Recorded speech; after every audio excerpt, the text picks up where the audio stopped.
पत्रकार हैं आर्थिक मामलों के और एक्सपर्ट भी हैं। बहुत शुक्रिया सिद्धार्थ जी।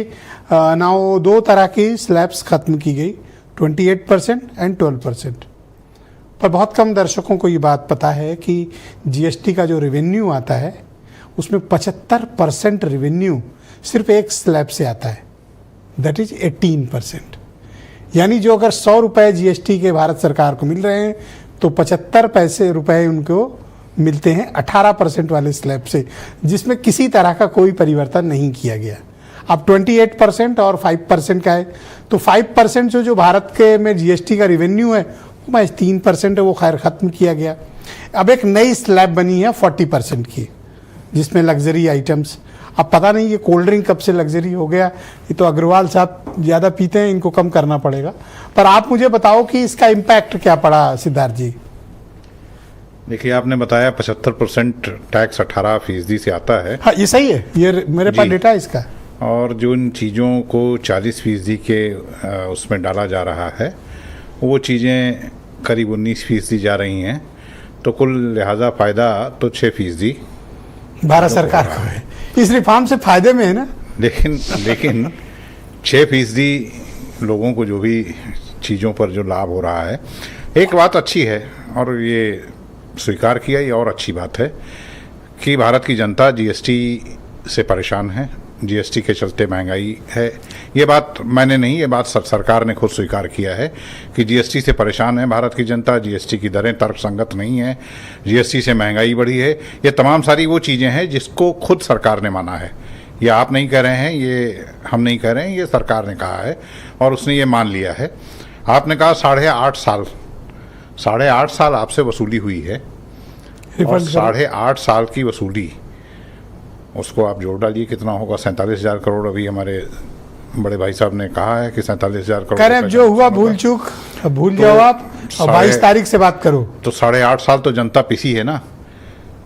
लेकिन फिर भी एक बात जो अभी फराज साहब कह रहे थे, इस देश में महंगाई के साथ न्याय तब तक नहीं होगा जब तक लागत पर मुनाफे का मार्जिन तय सरकार नहीं कर देगी।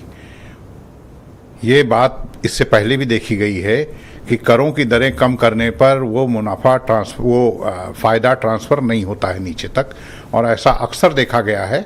हर मामले में नहीं कह सकता हूँ, लेकिन बहुत सारे मामलों में ऐसा देखा गया है कि एमआरपी बढ़ाई जाती है, कुछ चीज़ों में कुछ वजन में हेरफेर करके। सरकार कहती है कि हमारा तो हाँ मार्जिन बाजार पर कंट्रोल नहीं है। तो लागत और मुनाफे के बीच में जो डिफरेंस होना चाहिए, यदि उसको लेकर सरकार कोई कानून लेकर नहीं आती है, कोई नियम नहीं बनाती है, तो मुनाफा जनता तक ट्रांसफर हो जाएगा। इस बात में बड़ा संदेह है। फॉर एग्जाम्पल पार्ले बिस्कुट है जी, तो अखिलेश जी उसको बड़ा चुनाव में एजेंडा बनाए, तो बात सही भी थी। ये है, पहले साइज बड़ा था पार्ले बिस्किट है। अभी आप देख रहे हैं जो है 5 बिस्किट, पर उसमें से बिस्किट का बड़ा हिस्सा गायब।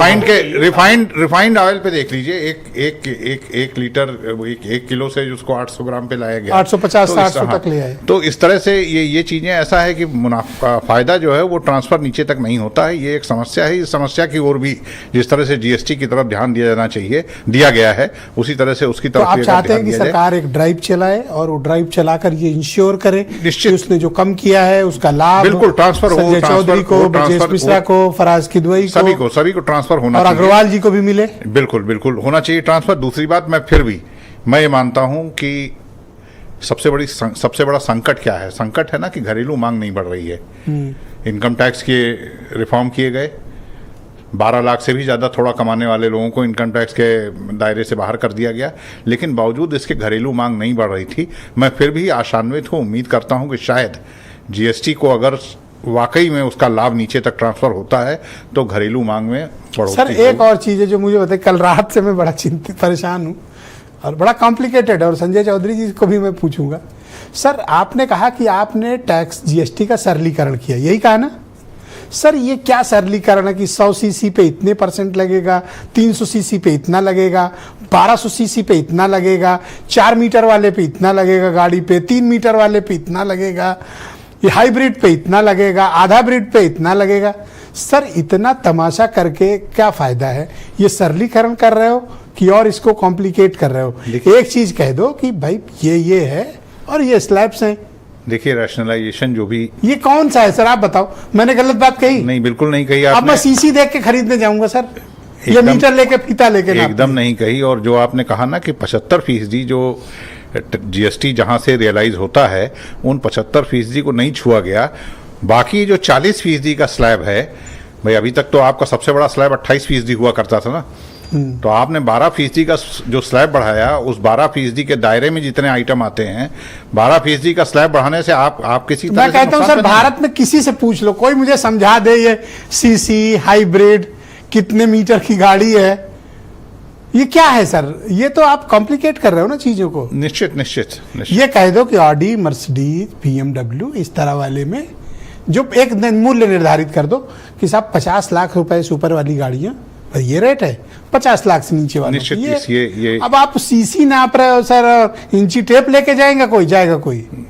देखिए, लेकिन फिर भी ये जो 395-96 आइटम जिन पर जी। जीएसटी का रैशनलाइजेशन किया गया है, मुझे ऐसा लगता है कि कुछ चीजों मार्केट ने पे स्वागत किया। कुछ मार्केट ने स्वागत किया है इसका, मार्केट ने थैंक स्वागत यू किया सर, है। MSME बहुत ने शुक्रिया। स्वागत मैं प्रोफेसर MK अग्रवाल साहब को आमंत्रित करता हूँ। बहुत शुक्रिया अग्रवाल साहब। और मैंने अपनी ज़िंदगी में जीएसटी या जितनी डिबेट इस तरह की हैं, बिना आपके और सिद्धार्थ जी के तो देखिए मैं बात करता नहीं। आप जब लोग